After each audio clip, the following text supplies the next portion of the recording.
உங்களை பெருமைப்படுத்துற மாதிரி இருக்கும். உங்க அம்மாவை பெருமைப்படுத்துங்க, இவன் என்ன பெருமைப்படுத்தட்டும். இதெல்லாம் ஓவர் நக்கலு.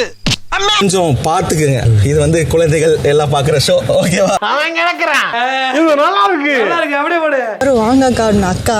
சரிம்மா தங்கச்சி. தங்கச்சி என் தங்கச்சியை பாரியா. தங்கச்சி தங்கச்சின்னு கூப்பிடு. தங்கவே தங்கமேவா? உனக்கு கொஞ்சமாவது வெக்கம், மானம், சூடு, சொரணம் ஏதாச்சும் இருக்கா மச்சான்? இந்த கிளி கிளிக்கிறாள் எந்த ஒரு காரியா இருப்பா? வணக்கம் my dear zonemates, welcome to Shafi zone. நான் உங்க ஷஃபி அண்ட் இன்னைக்கு நம்ம பார்க்க போறது பிக் பாஸ் சீசன் 9 உடைய டே 81 எபிசோட் 82 ஓட ரிவ்யூ தான். இன்னைக்கு எபிசோட ஸ்டார்ட் பண்ணும்போதே கிறிஸ்மஸ்க்காக வீடு முழுக்க டெக்கரேஷன்லாம் பண்ணி வச்சிருந்தாங்க. அதுக்கேற்ற மாதிரி திவ்யாவும் அரோரா கிட்ட கிறிஸ்மஸ் சம்பந்தமான ஒரு கேள்வி ஒன்று கேட்டாங்க. எல்லார் லைஃப்லையுமே ஒரு சாண்டா கிளாஸ் தாத்தா வரதான் செய்வார். அவர் வந்தார் அப்படின்னா நம்ம லைஃபே வந்து சேஞ்ச் ஆகும், மேஜிக் வந்து கிரியேட் பண்ணுவாங்க, நம்ம வந்து ஹாப்பியாக வச்சுப்பாங்க, கிஃப்ட் எல்லாம் கொடுத்துப்பாங்க, நம்மளை சேடாக வச்சுக்க மாட்டாங்க. இந்த மாதிரி உன் லைஃப்ல வந்து சாண்டா கிளாஸ் தாத்தா யாரு அப்படிங்கிற மாதிரி கேட்ட உடனே அரோரா வந்து என்னுடைய எக்ஸ் தான், அவன் எனக்கு ஹஸ்பண்ட் ஆக வேண்டியவன், பட் ஆக முடியாமல் போயிடுச்சு அப்படிங்கிற மாதிரி சொன்னோன்னே திவ்யாவே ஆச்சரியப்பட்டாங்க. பரவாயில்லையே, எக்ஸாவே இருந்தா கூட அவன் வந்து உன் லைஃப் சேஞ்ச் ஆயிருக்குன்ற மாதிரிலாம் சொல்றீங்கன்னு சொன்னதுக்கு ஆமா அவன் என் லைஃப்ல வந்ததுக்கு அப்புறமா நிறைய சேஞ்சஸ்லாம் ஆச்சு, அவனால தான் நான் திருந்தினேன், நிறைய பொறுப்பாலாம் இருந்தேன் அப்படிங்கிற மாதிரி அவனை பத்தி பயங்கரமா புகழ்ந்து பேசிட்டு இருந்தாங்க. அண்ட் பிக் பாஸுமே எப்படா இந்த சாண்டா கிளாஸ் பத்திலாம் பேசுவீங்க அப்படிங்கிற மாதிரி காத்துக்கிட்டு இருந்திருப்பாரு போல இருக்கு. கரெக்டா இவங்க பேசின உடனே பிக் பாஸ் பாட்டை போட்டு விட்டு சாண்டா கிளாஸை உள்ள இறக்கி விட்டாப்ல. எந்த சாண்டா கிளாஸ்? வீக்கெண்ட் எபிசோட்ல வந்தாங்கல்ல அதே சாண்டா கிளாஸ். போன வீக்கெண்ட் எபிசோட்லயே சௌந்தர்யாக்கு சாண்டா கிளாஸ் கெட்டப்லாம் போட்டு அனுப்பி கடைசி வரைக்கும் அவங்க யாருங்கிறத ரிவீலே பண்ணாம கூடிய விரைவில் உங்களுக்கு தெரிய வரும் அப்படிங்கிற மாதிரி விஜய் சேதுபதி சொல்லும் போதே நம்ம சொல்லியிருந்தோம் இந்த வாரம் கண்டிப்பா கிறிஸ்மஸ் அன்னைக்கு உள்ள வருவாங்க, அன்னைக்கு தான் ரிவீல் பண்ண போறாங்க. அட்லீஸ்ட் இன்னைக்காச்சும் வந்து அது சௌந்தர்யா தான் அப்படிங்கிற மாதிரி ரிவீல் பண்ணி எல்லார்கிட்டையும் ஜாலியா பண்ணா பேசிட்டு போவாங்க அப்படிங்கிற மாதிரி எதிர்பார்த்தா இன்னைக்குமே யாருங்கிறத ரிவீல் பண்ணவே இல்லை. உள்ள வந்தாங்க, எல்லாரும் சேர்ந்து பயங்கரமான டான்ஸ்லாம் ஆடினாங்க, பயங்கரமா வைப் எல்லாம் பண்ணாங்க. அப்புறமா பிக் பாஸ் வந்து உங்களுக்கு எல்லாருக்குமே வந்து கிறிஸ்மஸ்க்கான ஸ்பெஷல் ட்ரெஸ் எல்லாம் இருக்கு, போய் எடுத்துக்கோங்க அப்படிங்கிற மாதிரி சொன்னாங்க. எல்லாரும் ட்ரெஸ் எடுத்து வந்த உடனே ஆளுக்கு ஒரு கிஃப்ட் கொடுத்தாங்க. மறுபடியும் வெளியே வந்தாங்க, டான்ஸ் ஆடினாங்க. சரி ஓகே நான் கிளம்புறேன் அப்படிங்கிற மாதிரி கிளம்பி போயிட்டாங்க. இதுக்கு எதுக்கு சௌந்தர்யா கூட்டு வந்து கெட்டப்லாம் போட்டு அனுப்பிச்சு விட்டீங்க? யாரை வேணாலும் அனுப்பிச்சு விட்டுருக்கலாம்ன்ற மாதிரி இருந்துச்சு. அண்ட் சௌந்தர்யா சாண்டா கிளாஸா வீட்டு விட்டு வெளியே போன உடனே சரி ஓகே அந்த சாண்டா கிளாஸ் வெளியே போயிடுச்சு, நானே ஒரு சாண்டா கிளாஸா மாறுறேன் அப்படின்னு சொல்லிட்டு அமித் என்ன பண்ணாப்புல சேவிங் பண்ற ஃபோம் இருக்கு இல்லையா, அதை எடுத்து தாடி ஃபுல்லா தடவிக்கிட்டு எல்லாருக்கும் கிஃப்ட் கொடுக்குறேன் அப்படிங்கிற மாதிரி கிளம்பி வந்தாப்புல. ஆனா அந்த மனுஷனை பெர்ஃபார்ம் பண்ண விடாம பிக் பாஸ் என்ன பண்ணாப்புல ஃப்ரீஸ்ல போட்டு விட்டாப்புல. ஃப்ரீஸ்ல போட்டாதான் பார்வதி உடனே குடுகுடுன்னு ஓடி வந்துருவாங்கல்ல. இதுக்கு முன்னாடி தண்ணி எடுத்து ஊத்துனாங்க ஓகே, இந்த வாட்டி குடிச்சிட்டு இருந்த காபி எல்லாம் எடுத்து ஊத்துறாங்க, கேட்டா அதுவும் பண்ணாமா. பார்வதி காபி எடுத்து ஊத்தும் போதே அங்க இருக்கிற 50 பேர் சொல்றாங்க தண்ணியாச்சும் ஊத்தலாம், எதுக்கு காபி எல்லாம் ஊத்துற அப்படின்னு சொல்லிட்டு அது மீறி அவங்க ஊத்திட்டு தான் இருந்தாங்க. ஈவன் அமித் கூட சொன்னாப்ல, அப்ப கூட கேட்கல. கடத்துல பிக் பாஸே கடுப்பாய் பார்வதியை ஃப்ரீஸ்ல போட்டாங்க. உடனே அமித் பார்வதி அப்படியே அழகா தூக்கி கொண்டு போய் கார்டன் ஏரியால நிக்க வச்சு மொத்த தண்ணி எடுத்து மண்டையில ஊத்தி விட்டாங்க. அதுக்கப்புறம் மாறி மாறி எல்லாரும் வந்து தண்ணி எல்லாம் ஊத்தி பயங்கரமான பண்ணலாம் பட்டிருந்தாங்க. இந்த ஃப்ரீஸ் டாஸ்க்ல கூடிய பயங்கரமான பண்ணே இதுதான். பட் அது வந்து நிறைய இடத்துல பண்ணா நல்லா இருக்கும். பட் டெய்லி ஒன் டைம் அப்படிங்கிற மாதிரி பண்ணிட்டு இருக்காரு போல இருக்கு பிக் பாஸ். அண்ட் கொஞ்ச நேரத்துல பிக் பாஸ் வந்து பாட்டை போட்டு விட்டாப்ல. இந்த வாட்டி யாரோட ஃபேமிலி வந்திருக்கு அப்படின்னு சொல்லி போய் பார்த்தா நம்ம எல்லாருமே ரொம்ப ஆவலுடன் காத்து கொண்டிருந்த பார்வதியுடைய அம்மா பொட்டியோடய வந்துட்டாங்கன்னா அவங்க 24 ஹவர்ஸ் நீங்க ஸ்டே பண்ண போறாங்க இல்லையா, அதனால வந்திருந்தாங்க. அதை பார்த்த உடனே பார்வதி ஒரு பக்கம் பயங்கரமா எமோஷன் ஆயிட்டு இருந்தாங்க. அதுக்கப்புறம் சரி ஓகேமா நீ ஆக்டிவிட்டி ரூமுக்கு போ அப்படிங்கிற மாதிரி அமுச்சு வச்சுட்டு பார்வதி அம்மாவை ஃபர்ஸ்டா போய் இன்வைட் பண்றது யாருன்னு கேக்குறீங்க? நம்ம கமருதீன் தான். பெட்டி வாங்குறாடி. அண்ட் பார்வதி அவங்களுக்கான டாஸ்க்கை ரொம்ப ஈஸியாவே கம்ப்ளீட் பண்ணிட்டு ஆக்டிவிட்டி ரூமை விட்டு வெளியே வந்தாங்க. வந்த உடனே அவங்க அம்மா நின்றாங்க, அம்மா போய் கட்டி பிடிச்சாங்க. அவங்க அம்மா வந்து நல்லா சிரிச்சுக்கிட்டு ஜாலியாக தான் இருந்தாங்க. அவங்க மூஞ்சில எந்த விதமான ஒரு கோவமோ சோகமோ வருத்தமோ எதுவுமே கிடையாது, நல்லா சிரிச்ச முகத்தோட இருந்தாங்க. அதுவே பார்வதிக்கு ஒரு டவுட்டாக தான் இருந்துச்சு போல இருக்கு, என்னம்மா சிரிச்சுக்கிட்டு ஜாலியாகவே இருக்கிற, அதுவே ஒரு மாதிரி இருக்கே அப்படிங்கிற மாதிரி சொல்லிட்டு இருந்தாங்க. அண்ட் அவங்க அம்மா கேட்ட ஃபர்ஸ்ட் கேள்வி உன் கண்ணு நல்லா இருக்குதா அப்படிதான் கேட்டாங்க. அதுக்கப்புறம் துணிவே சக்தி துணிவே சக்தி அப்படிங்கிற மாதிரி பாட்டு ஒன்று பாடிட்டு பிள்ளையவே ரொம்ப நேரம் ரசிச்சு பார்த்துட்டு இருந்தாங்க. அதை பார்த்தே புரிஞ்சுக்கிட்டாங்க, சரி ரைட்டு அம்மாவும் பிள்ளை ஏதோ தனியாக பேச ட்ரை பண்றாங்க போல இருக்கு, நம்ம எல்லாம் கிளம்பிடுவோம் அப்படின்னு சொல்லிட்டு 50 பேரும் கிளம்பி போயிட்டாங்க. என்னாச்சு? அந்த பார்வதி அவங்க அம்மா கிட்ட கேட்ட முதல் கேள்வி எல்லாம் ஓகே தானா அப்படிங்கிற மாதிரி கேட்டாங்க.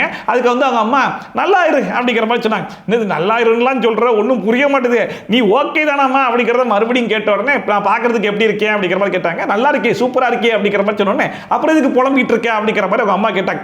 நான் எதுக்கு புலம்புறேங்கிறது உனக்கு தெரியாதா, அதனால தான் புலம்புறேன் அப்படிங்கிற மாதிரி சொன்ன உடனே விளையாடு நல்லா விளையாடு கேம் தானே விளையாடு அப்படிங்கிற மாதிரி சொல்லிட்டு இருந்தாங்க. ஸோ உங்க அம்மாக்கே தெரிஞ்சிருக்கு போல இருக்கு இதெல்லாம் ஒரு கேம் தான், தான் கேமுக்காக தான் பண்றங்கிறது வெளியிருந்து பார்க்குற எனக்குமே நல்லா தெரிஞ்சுதான் செய்து இது வெளியே வந்ததுக்கு அப்புறம் ஒன்றும் இருக்க போறது இல்லை. அதனால உன் கேமை நீ நல்லா விளையாடு அப்படிங்கிற மாதிரி ரொம்ப சிம்பிளா முடிச்சு விட்டாங்க. விளையாடு, நல்லா விளையாடு, அவ்வளவுதான். அப்புறமா பார்வதி அவங்க அம்மா உள்ள கூட்டு வந்து ஃபர்ஸ்ட் விக்ரம் இருந்து ஸ்டார்ட் பண்ணாங்க. விக்ரம் வந்து என்னுடைய 6 உயிர் நண்பன் உனக்கு தெரியதானே செய்யும் அப்படிங்கிற மாதிரி சொல்லிட்டுருந்தாங்க. ஏன்னா அவங்க அம்மா வெளியே இருந்து ஷோ பார்க்கத்தானே செஞ்சிருப்பாங்க. விக்ரமும் பார்வதி எத்தனை வாட்டி சண்டை போட்டாங்க அப்படின்னு சொல்லிட்டு அதனால ஒரு நக்கலுக்கு சொன்னாங்க. உடனே விக்ரம் பாருங்க, நானும் பார்வதியும் அடிக்கடி சண்டை போட்டுப்போம், பட் இருந்தாலும் எனக்கு பார்வதி ரொம்ப பிடிக்கத்தான் செய்யும் அப்படிங்கிற மாதிரி ஒரு உருட்டோடு உருட்டா இருப்பாருங்க. அதை கேட்டு எனக்கு ஹார்ட் அட்டாக்கே வந்துருச்சு. இந்த வீட்டில் பார்வதியை இந்த அளவுக்கு கழுவி ஊத்துனா ஆள் வேற யாரும் கிடையாதுன்ற அளவுக்கு விக்ரம் பார்வதியை கழுவி கழுவி ஊத்திருக்காப்ல. ஆனா கேட்டா சண்டை போடுவனே தவிர்த்து பார்வதி எனக்கு பிடிக்குமாம்ல. சண்டை போடுவேன் எனக்கு பார்வதி ரொம்ப பிடிக்கும். அப்புறமா பார்வதி அம்மா கமருதீன் அப்படிங்கிற மாதிரி தான் கூப்பிட்டாங்க. குடுகுடுன்னு ஓடி வந்து காலில் விழுந்து ஆசீர்வாதம் வாங்கிடுறாப்புல. எப்பெல்லாம் அவங்க அம்மா கமருதீன் பேரை சொல்றாங்களோ அப்பெல்லாம் டப்பு கூட கூட காலில் விழுந்து ஆசீர்வாதம் வாங்கிடுறாப்புல. இது ஒரு நல்ல டெக்னிக்கா ஃபாலோ பண்றாரோ அப்படிங்கிற மாதிரி இருந்துச்சு. இன்னொரு பக்கம் பார்வதி அம்மாவும் பாத்தீங்க அப்படின்னா எதுவாக இருந்தாலும் ஸ்ட்ரெயிட்டெல்லாம் போட்டு அடிக்க மாட்டேன், நான் சுத்தி வளைச்சி வந்து அடிப்பேன், முடிஞ்சா நீ புரிஞ்சுக்கோ அப்படிங்கிற மாதிரி. தொழில நல்லா வரணும்ப்பா, நடிப்பு இருக்கு, நடிப்புலாம் நல்லா வரணும், எல்லா திறமெல்லாம் இருக்கத்தான் செய்யுது, பட் வாழ்க்கையில நடிக்க கூடாதுப்பா அப்படிங்கிற மாதிரி அந்த இடத்துல ஒரு அடிவு நடிச்சாங்க. அதாவது நடிப்பு திறமை இருக்கிறதெல்லாம் ஓகே தான், அந்த நடிப்பு திறமைங்கிறது எங்க நடிப்பை காட்டணுமோ அந்த இடத்துல காட்டணும். ஆனா வாழ்க்கைன்னு வரும்போது அங்க நடிக்க கூடாது அப்படிங்கிற மாதிரி நீயும் பார்வதியும் சேர்ந்து விளையாடுற விளையாட்டு வந்து ஒரிஜினல் விளையாட்டுலாம் கிடையாது, அது ஒரு கேம் பிளே தான் அப்படிங்கிறத நான் சுக்கா சொல்லி காட்டுறாங்களோ என்னவோ. நடிப்பு இருக்கு, ஆனாலும் இன்னும் கத்துக்க வேண்டியது நிறைய இருக்கு, வாழ்க்கையில நடிக்க கூடாது.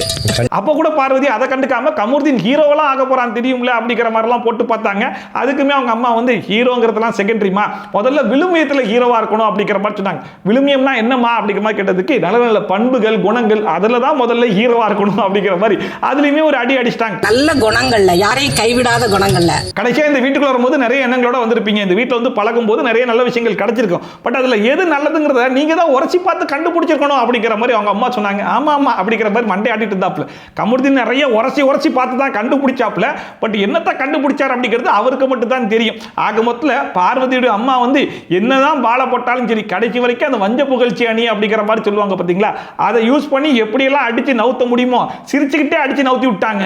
நல்ல விஷயங்கள் கிடைக்கும், அதுல வந்து எது நல்லதுன்னு உரசி பார்க்கணும்ல. ஆக்சுவலா போன வாரம் முழுக்க பார்வதி வந்து பயப்படுற மாதிரி ஹெவி பெர்ஃபார்மன்ஸ்லாம் பண்ணிருந்தாங்க. அதுலயும் குறிப்பா எங்க அம்மா வெளியே இருந்து ஷோ பார்க்கும்போது என்ன நடப்பாங்கன்னு தெரியலையே, வீட்டுக்குள்ள வந்தா என்ன நடக்கும்னு தெரியலையே, கமருதீன்ட்ட என்ன கேட்க போறாங்கன்னு தெரியலையே, நான் எங்க அம்மாட்ட எப்படி தான் பேசி கன்வின்ஸ் பண்ண போறேன்னு தெரியலையே அப்படிங்கிற மாதிரி பெரிய எக்ஸ்பெக்டேஷனை செட் பண்ணிட்டாங்க. அண்ட் இவங்க பேசின பேச்செல்லாம் வச்சு கேட்டு கமருதீன் ஒரு பக்கம் உங்க அம்மா வீட்டுக்குள்ள வந்தா என்ன அரைகிறது கூட வாய்ப்பு இருக்கு, அப்படி அரைஞ்சா கூட வாங்கிப்பேன் அப்படிங்கிற மாதிரிலாம் பேசியிருந்தாப்ல. இவங்க எல்லாம் கொடுத்த பில்டப் வச்சு சரி ரைட் ஏதோ ஒரு பெரிய சீன் கிரியேட் ஆகும் போல அப்படின்னு சொல்லி பார்த்தா அவங்க அம்மா நான் வந்து பார்வதி மாதிரி பெரிய பெரிய சீன்லாம் கிரியேட் பண்ண மாட்டேன், டிராமாலாம் கிரியேட் பண்ண மாட்டேன், நான் வந்து ரொம்ப மெச்சூர்டா ஹேண்டில் பண்ணிட்டு போயிருவேன் அப்படிங்கிற மாதிரி ரொம்ப சிம்பிளா முடிச்சு விட்டாங்க.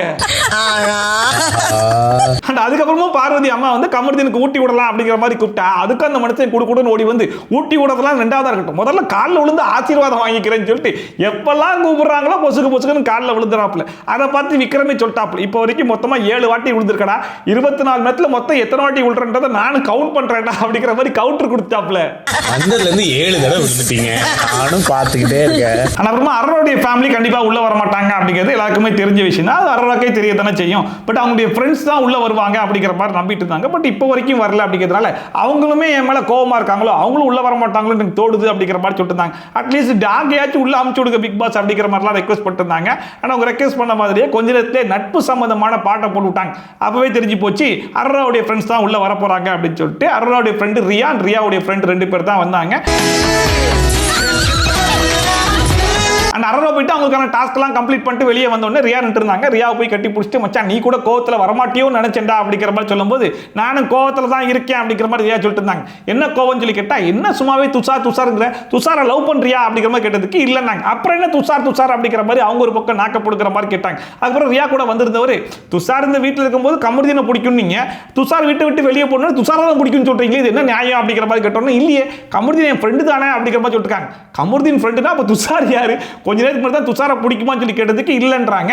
இப்போ வந்து கமருதீன் ஃப்ரெண்டு தான் அப்படிங்கிற மாதிரி சொல்றாங்க. அண்ட் பல தடவை அவங்களே வந்துட்டு துஷார் மேல எனக்கு வந்து கொஞ்சம் ஃபீலிங்ஸ் இருக்கத்தான் செஞ்சிச்சு அப்படிங்கிறது ரெஜிஸ்டர் பண்ணிருக்காங்க. அதாவது துஷாருக்கும் அந்த சேம் ஃபீலிங் இருக்குதா அப்படிங்கிறத கேட்காம இவங்களே ஒரு பக்கம் இருக்கத்தான் செய்யுது அப்படிங்கிற மாதிரி பேசிட்டு இருக்கும்போது அந்த பையனுக்கு ஒரு லைஃப் இருக்கு, அந்த லைஃப் அஃபெக்ட் ஆகும் அப்படிங்கிற மாதிரி இவங்க கொஞ்சம் கூட யோசிக்கிறாங்களான்னு தெரியல.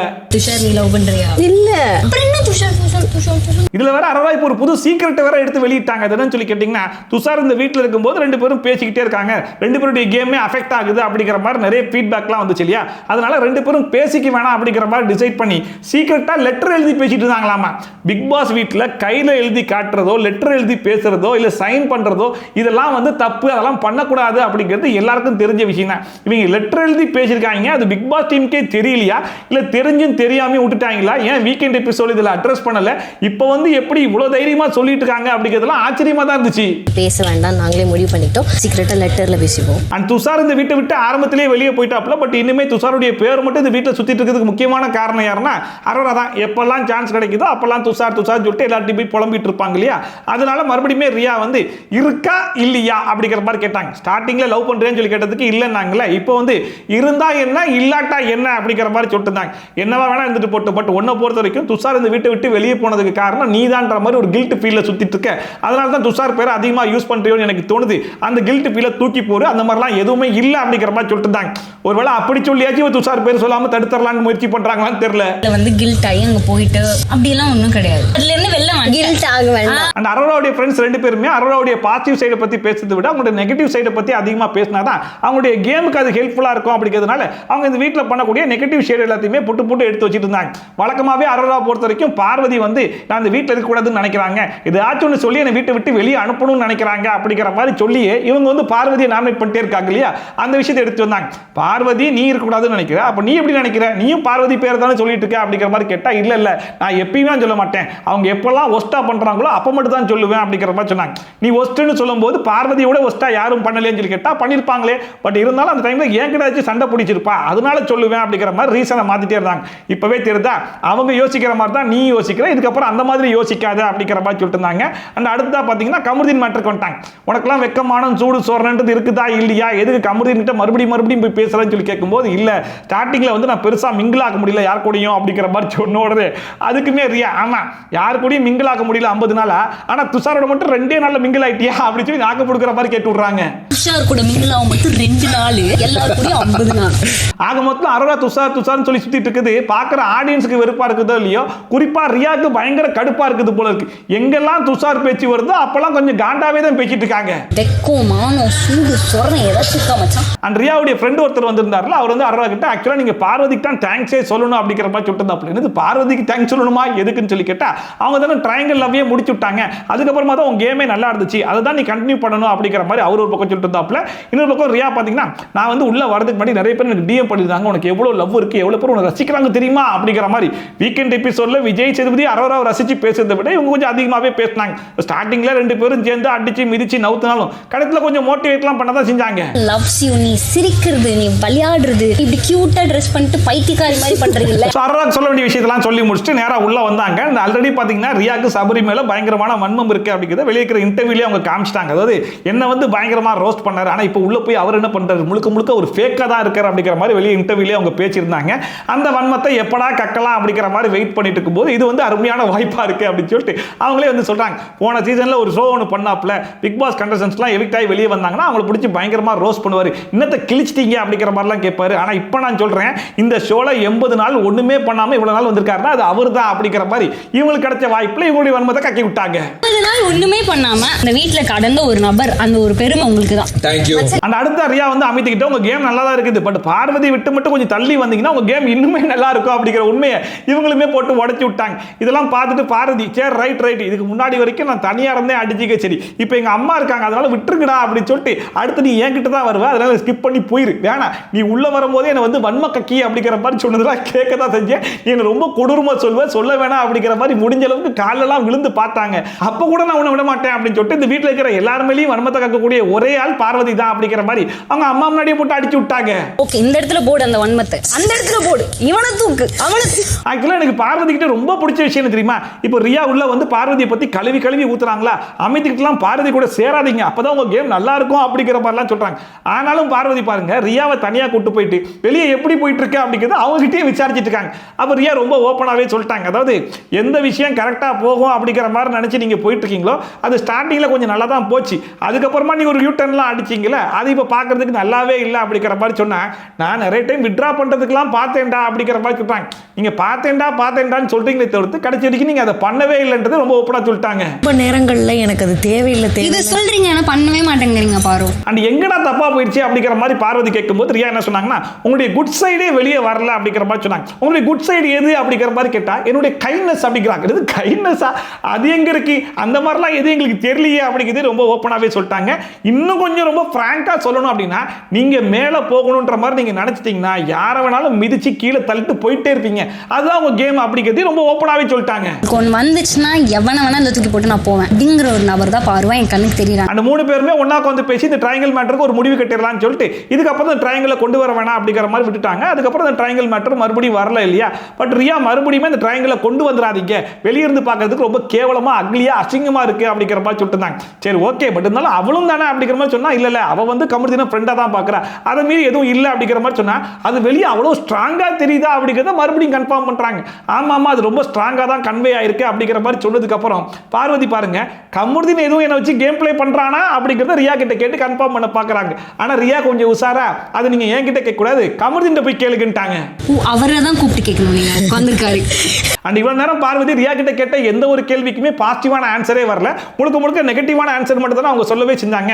நீங்க மேல போகணும்னா அடுத்தவன கீழே மிதிச்சிட்டு கூட போவீங்க அப்படிங்கிற மாதிரி சொன்னாங்க. அண்ட் வந்து உங்களுடைய கைண்ட்னஸ்லாம் வெளியே தெரியவே இல்லை, உங்க குட் சைடே வெளியே தெரியல அப்படிங்கிற மாதிரி சொன்னாலும் எல்லாத்தையும் கேட்டுட்டு கடைசியா பார்வதி என்னதுமா சொல்றாங்க நான் இந்த வீட்டுல ரியாலா தான் இருக்கேன் அப்படின்றாங்க. வெளில வந்துதான் but I am just being real raw. And Riya இந்த வீட்டுக்குள்ள வந்த நேரத்துல இருந்து வெளியே போற வரைக்கும் அர்ரா கிட்ட இதுக்கப்புறம் துஷாருங்கிற வார்த்தையை உன் வாயிலிருந்து வரக்கூடாது அப்படிங்கிற மாதிரி எவ்வளவு ஸ்ட்ரிக்டான வார்னிங் கொடுத்தாலும் கடைசியில் ரியா வீட்டை விட்டு வெளியே கிளம்பும் போது துஷார் உன்னை கான்டாக்ட் பண்ணானா என்ன சொன்னா அப்படிங்கிற மாதிரி கேட்டுருக்காங்க.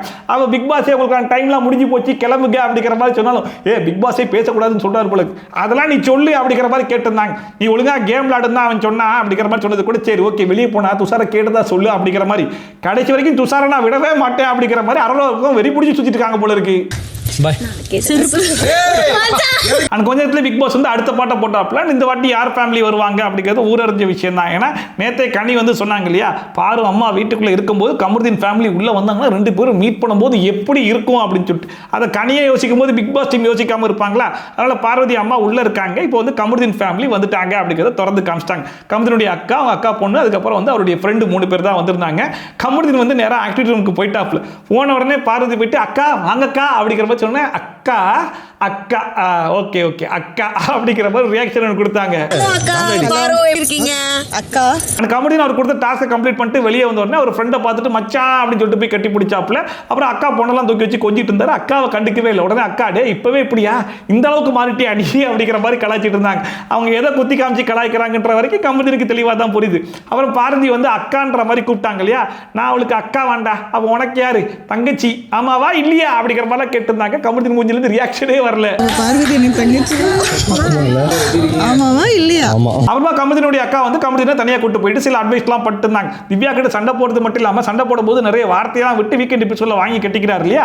அதனாலே ஏன்னா திவ்யா கிட்ட சண்டைலாம் போடுற அப்படிங்கிற மாதிரி கேட்டா அப்படியா அப்படி கேட்கறது அப்படியாவா டெய்லி 2 சண்டை போட்டு அப்படியான்னு வேற கேட்கிறியா நீ அப்படிங்கிற மாதிரி ரியாக்ட் பண்ணிருந்தாங்க. லாங்குவேஜ்லாம் கொஞ்சம் பார்த்து பேசி இது ஒன்று நம்ம வீடு கிடையாது பிக் பாஸ் வீடு சேர்லாம் எத்தி மிதிக்காது அப்படிங்கிற மாதிரி அட்வைஸ்லாம் பண்ணிட்டு கடைசியாக அந்த மேட்டருக்கு வட்டாங்க. இது லைஃப் டிசைட் பண்ற இடம்லாம் கிடையாது, நம்ம வெளியே வா பேசிக்கலாம், வெளியே வருவல அப்போ நான் பார்த்துக்கிறேன் அப்படிங்கிற மாதிரி சொல்லிட்டு இருந்தாங்க. அண்ட் கடைசியாக உன்னை மீறி நிறைய டேலண்டான பர்சன்ஸ்லாம் வெளியே இருக்காங்க, அவங்களுக்கு கிடைக்காத வாய்ப்பு உனக்கு கிடைச்சிருக்கு, உனக்கு கிடைச்ச ஆப்பர்ச்சுனிட்டி நீ வேஸ்ட் பண்ணிடாத அப்படிங்கிற மாதிரி முடிஞ்ச அளவுக்கு ஒரு அக்காவா ஒரு தம்பிக்கு எந்த மாதிரியான அட்வைஸ் கொடுக்கணுமோ அந்த எல்லா அட்வைஸையும் நம்ம சிறப்பாகவே வந்து கொடுத்தாங்க. அண்ட் அவருடைய ஃப்ரெண்டுமே வந்து சொன்னார் சண்டை போடு மச்சான் சண்டைலாம் போட வேணாம்னு சொல்லலாம், வார்த்தையை மட்டும் பார்த்து யூஸ் பண்ணு. பார்வதியை பார்த்திருக்கியா எவ்வளவு சண்டை சுற்றி சுற்றி போடுவா, ஆனால் கடைசி வரைக்கும் எங்கேயாச்சும் வார்த்தையை விடுவாளா அந்த மாதிரி சண்டை போடு மச்சான் அப்படிங்கிற ஒரு எக்ஸாம்பிளோட சொல்லிட்டு இருக்காரு. பாயிண்ட்டை ஸ்ட்ராங்காக வைக்கிறாங்க, அவங்க வந்து ஒன்று பண்ணுறாங்க. அந்த மறுபடியுமே கமருதீன் அக்கா வந்து கமருதீனுக்கு ரிமைண்ட் பண்ற மாதிரி நான் உள்ள வரும்போது பார்வதி என்னை பார்த்து அக்கான்னு கூப்பிடுறா, அவளுக்கு நான் அக்கானா உனக்காவ தங்கச்சி ஞாபகம் இருக்குல்ல தங்கச்சி, அதெல்லாம் இங்கேயே குழி தோண்டி புதைச்சிட்டு வந்துரு, வெளியே வந்துல அந்த பேச்சை கூட எடுத்துறாது அப்படிங்கிற மாதிரி கண்ணாலேயே மிரட்டிட்டு போறாங்க. வாங்க அக்கா அக்கா சரிம்மா தங்கச்சி தங்கச்சி கமருதீனுடைய அக்கா ஒரு பக்கம் அட்வைஸ் பண்ணி முடிச்ச உடனே அவரோட ஃப்ரெண்ட் வந்து கமருதீனை கூட்டு போயிட்டு சில அட்வைஸ்லாம் வந்து பண்ணாப்ல. அது முதல் அட்வைஸ் என்ன சொன்னார்னா, கமருதீனை பொறுத்த வரைக்கும் வழக்கமா அந்த மனுஷனே சொல்லிப்பார் இல்லையா, எனக்கு வெளியே வந்து ஃபேமிலி ஆடியன்ஸ் தான் அதிகம் அப்படின்னு சொல்லிட்டு, வெளியே ஃபேமிலி ஆடியன்ஸ் இருக்காங்கன்னு உனக்கு தெரியுதுல, ஆனால் ஃபேமிலி பார்க்குற மாதிரி நீ ஏதாச்சும் ஒன்று பண்றியா அப்படிங்கிறத கொஞ்சம் நாச்சுக்காவே கேட்டாப்ல. அண்ட் அதுக்கப்புறமா டிக்கெட் ஃபினாலே நீ தான் வின் பண்ணுன்ற ஹோப் எனக்கு வந்து கண்டிப்பாக இருக்கு மச்சான். நீ வந்து கானா வினோத்தோட சேர்ந்து ஒரு கேம் ஒன்று அது பார்க்கறதுக்கு ரொம்ப நல்லாவே இருக்குது. அண்ட் வந்து அரோராவை சுத்தமாக நம்பாத, அவ வந்து வேற மாதிரி ஒரு கேம் ஆடிட்டு இருக்கா அப்படிங்கிற மாதிரி இந்த ரெண்டு விஷயத்தை அவர் காதில் வந்து போட்டு விட்டாப்ல. அதுக்கப்புறமா கானா வினோத் பார்வதி ரெண்டு பேரும் கூப்பிட்டு வச்சே பேச போறேன் மச்சான் அப்படின்னு சொல்லிட்டு ஃபர்ஸ்டா கானா வினோத்தை கூப்பிட்டு வச்சு பேசினார். இதுல வந்து கானா வினோத்துக்கிட்ட நீங்க ரெண்டு பேரும் சேர்ந்து ஆடுங்க, அதான் பார்க்கறதுக்கு நல்லா இருக்கு, மற்றவங்களோட சேர்ந்து ஒரு கேம் ஒன்று ஆடிடாதீங்க அப்படிங்கிறது ரொம்ப ஓப்பனாகவே சொல்லிட்டு இருக்காப்ல. அதாவது இந்த வீட்டில் எல்லாருமே இண்டிவிஜுவலா கேம் ஆடுறதுக்கு தான் வந்திருக்காங்க, நீங்க ரெண்டு பேரும் நல்லா ஃப்ரெண்ட்ஸ் ஆடுங்கன்னு சொல்றது வேற விஷயம், ஆனால் ரெண்டு பேருமே சேர்ந்து ஒரு கேம் ஆடுங்க அப்படிங்கிறது சொல்றது வந்து அது யாருக்குமே ரைட்ஸ் கிடையாது. அதை எதனால சொன்னார் அப்படிங்கிறது தெரியல. அண்ட் வந்து யார் கூட சேர்ந்து ஒரு கேம் ஆடாதீங்க அப்படிங்கிறத நான் இன்டெரக்டா சொன்னா உங்களுக்கு புரியாது, நான் டைரக்டாவே சொல்லிடுறேன்னு சொல்லிட்டு அரோரா பேரை வந்து சொன்னாப்ல. நம்ம ஆல்ரெடி மென்ஷன் பண்ணியிருக்கோம் இல்லையா, அரோரா இந்த வீட்டில் எப்படிப்பட்ட ஒரு கேம் ஆடிட்டு இருக்காங்க அப்படிங்கிறது எல்லாருக்குமே தெரிஞ்சிருக்கு. ஈவன் ஃபேமிலி மெம்பர்ஸ் உள்ள வரும்போது கூட அதை மென்ஷன் பண்ணிட்டு போறாங்கன்னு அதே விஷயத்தை அப்படியே இவருமே மென்ஷன் பண்றாப்ல. ஒரு பாயிண்டை எடுத்து வச்சுக்கிட்டு எங்க போட்டா கரெக்டா இருக்கும் அப்படிங்கிற மாதிரி பார்த்து கரெக்டா அங்க போட்டு ஸ்கோர் பண்ணி ஒரு கேம் ஒன்று ஆடுறா அப்படிங்கிற மாதிரி சொல்லி வாயை மூட்டின உடனே அதுல பாதிக்கப்பட்டதே கமருதீனும் வினோத்தும் தானே. ரெண்டு பேருமே கை தூக்கி ஏங்கிட்டையும் பண்ணிருக்கா அப்படிங்கிற மாதிரி சொல்லிட்டு இருந்தாங்க. தெரியுதுல, சோ அவகிட்ட கொஞ்சம் உசாராவே இருங்க அப்படிங்கிற மாதிரி சொல்லிட்டு இருந்தாப்ல. அவங்க வந்து எந்த இடத்துல அதை வந்து சொல்லணும் அப்படிங்கறத ஜித்து ஜெல்லாடியா இருக்காங்க. அண்ட் கூடவே ஒரு ஃப்ரெண்ட் வந்து தளபதி சொல்ற டயலாக் மாதிரி இந்த வீட்ல மொத்தமே ரெண்டு பேருக்குள்ள தான் போட்டியே, ஒன்னு கானா வினோத் இன்னொன்னு கமருதீனா, இவங்க ரெண்டு பேர் தான் வந்து ஸ்டேஜ்லயே நிக்க போறாங்கன்னு எனக்கு நல்லாவே தெரியும் அப்படிங்கிற மாதிரிலாம் சொல்லிட்டு இருந்தாப்ல. அண்ட் கூடவே டிக்கெட் ஃபினால கூட நீங்க ரெண்டு பேர் தான் டஃப்பான ஃபைட்டே போட போறீங்க, அதனால ரெண்டு பேரும் தனித்தனியா அதனால போட்டி போட்டு ஆடுங்க அப்படிங்கிற மாதிரிலாம் சொல்லிட்டு இருந்தாப்ல. ரெண்டு பேருக்குள்ள தான் போட்டியே வரும் டிக்கெட் ஃபினாலே. ஓகே, விட்டே கொடுக்காதீங்க ரெண்டு பேரும். அது என்னன்னு தெரியல, இந்த வீட்டுக்கு வந்த ஃபேமிலி மெம்பர்ஸ் மேக்ஸிமம் சொன்ன விஷயம் என்னன்னு சொல்லி பார்த்தீங்கன்னா, கானா வினோத்தோட ஃப்ரெண்ட்ஷிப் நல்லா இருக்கு, கானா வினோத்தோட ஃப்ரெண்ட்ஷிப்பை கண்டினியூ பண்ணுங்க, அவருடைய காம்போ நல்லா இருக்கு, அவர் கூட சேர்ந்து பல விஷயங்கள் வந்து பண்ணுங்க அப்படிங்கிற மாதிரி மேக்ஸிமம் எல்லாருமே கானா வினோத்தோட சேர்ந்து தான் ஒரு கேம் ஆடுறதுக்கு சஜஸ்ட் பண்றாங்க. சோ நல்ல கேம் விளையாடுங்க, ரெண்டு பேருக்குள்ள தான் போட்டியே வரும். கானா வினோத் பேசி முடிச்சதுக்கு அப்புறமா பார்வதியை கூப்பிட்டு பேச ஆரம்பிச்சாப்ல. பார்வதி என்ன சொன்னாருன்னா, நான் மட்டும் கமருதீனோட அப்பா அம்மாவா இருந்தது உங்ககிட்ட பேசியிருக்க கூட மாட்டேன், பட் ஃப்ரெண்ட் அப்படிங்கிறதுனால எமோஷனுக்கு வேல்யூ கொடுக்கணும் தான் பேசிட்டு இருக்கேன். ஃப்ரெண்டு மோர் தென் ஃப்ரெண்டு, இது எல்லாத்தையுமே வெளியே போய் பார்த்துக்கலாம், அதுக்கான பேச்சு வந்து இது கிடையாது, இங்க எதுக்காக வந்திருக்கீங்க கேம் விளையாடுதானே அதை மட்டும் பாருங்க அப்படிங்கிற மாதிரி சொன்ன உடனே பார்வதி வந்து ஆமாமா எங்க அம்மாவும் அதை தான் சொன்னாங்க அப்படிங்கிற மாதிரி சொல்லிட்டு இருந்தாங்க. நான் வந்து அவருடைய ஃப்ரெண்டு, வெளியே வந்து அவனுக்கு வந்து உண்மையிலேயே ஃபீலிங்ஸ் இருக்கு அப்படிங்கிற மாதிரி சொன்னானா அவனுக்கு சப்போர்ட் பண்ணக்கூடிய முதல் ஆளா நானா தான் இருப்பேன். ஆனா இந்த வீட்டுக்குள்ள ஒரு லெவலுக்கு மேல ஒரே விஷயத்தை பண்ணிட்டு போது பார்க்குற ஆடியன்ஸுக்கு திகட்டிடும். நீங்க இந்த மாதிரி வேலையை பார்த்து அடுத்தவங்களுக்கான வாய்ப்பை நீங்களே வாங்கி கொடுத்துட்டு போயிடாதீங்க அப்படிங்கிற மாதிரி சில நல்ல அட்வைஸ்லாம் கொடுத்தாப்புல.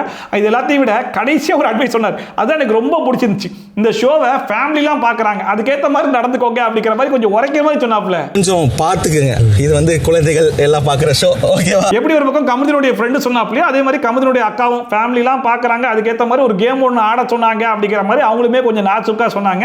அதுக்கப்புறமா வெளியே போகும்போது கொஞ்சம் தலை நிமிந்து நடக்கிற மாதிரி ஒரு கேம் ஆடினா கொஞ்சம் நல்லா இருக்கும் அப்படிங்கிறதையும் ஒரு ஆக்ஷனோட செஞ்சு காமிச்சாங்க. ஆனால் இவங்க இவ்வளோ சொல்லியுமே கடைசி வரைக்கும் அது கமருதீனுக்கு புரிஞ்சிச்சா இல்லையான்னு தெரியல.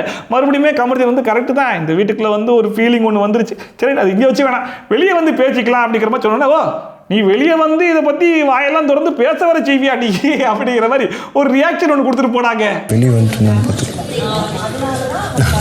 இதில் ஒரு நல்ல விஷயம் சொல்லி பார்த்தீங்கன்னா, பார்வதியுடைய அம்மாவும் சரி கமருதீனுடைய அக்கா ஃப்ரெண்டுமே சரி அவங்களுக்குள்ள இதை பற்றி டிஸ்கஷன் எதுவுமே வச்சுக்கவும் இல்லை, அவங்க பெருசாக இதை பற்றி ரியாக்ட்டுமே பண்ணிக்கல, ரொம்ப கேஷுவலாக தான் இருந்தாங்க. அது பார்க்கறதுக்கு ரொம்பவே நல்லா இருந்துச்சு. பார்வதி தான் கடைசியாக அவங்க அக்கா கிட்ட போயிட்டு பேசலாமேன்னு சொல்லிட்டு பேசினாங்க. எதுவும் தப்பாக எடுத்துக்காதீங்க அப்படிங்கிற மாதிரி சொல்லும்போது தப்பாக எடுத்துக்காத மாதிரி நீங்கள் நடந்துக்கோங்க அப்படிங்கிற மாதிரி சொன்னாங்க. சரி நீங்கள் மனசை போட்டுலாம் எதுவும் குழப்பிக்காதீங்க, வெளியே வந்து பேசிக்கலாம், உங்களை பெருமைப்படுத்துகிற மாதிரி படுத்துவேன் அப்படிங்கிற மாதிரி சொன்ன உடனே நீங்கள் ஒன்றும் என்னை பெருமைலாம் படுத்த வேணாங்க, உங்கள் அம்மாவை நீங்கள் பெருமைப்படுத்துங்க, என் தம்பி என்னை பெருமைப்படுத்துவா அப்படிங்கிற மாதிரி சொன்ன உடனே இல்லை அதை தான் சொல்ல வந்தேன் அப்படிங்கிற மாதிரி பேசிட்டு இருந்தாங்க. கடத்துல பிக் பாஸே உங்க குடும்ப விஷயத்துல வெளியே போய் பேசிக்கோங்க, பிக் பாஸ் வீட்டுக்குள்ள வேணாம், டைம் ஆயிடுச்சு அவங்க கிளம்பட்டும் அப்படிங்கிற மாதிரி கவுண்டர் கொடுத்துட்டாப்ல. பாரு மிச்சத்தை வெளியே போனதும் பேசிக்கலாம்.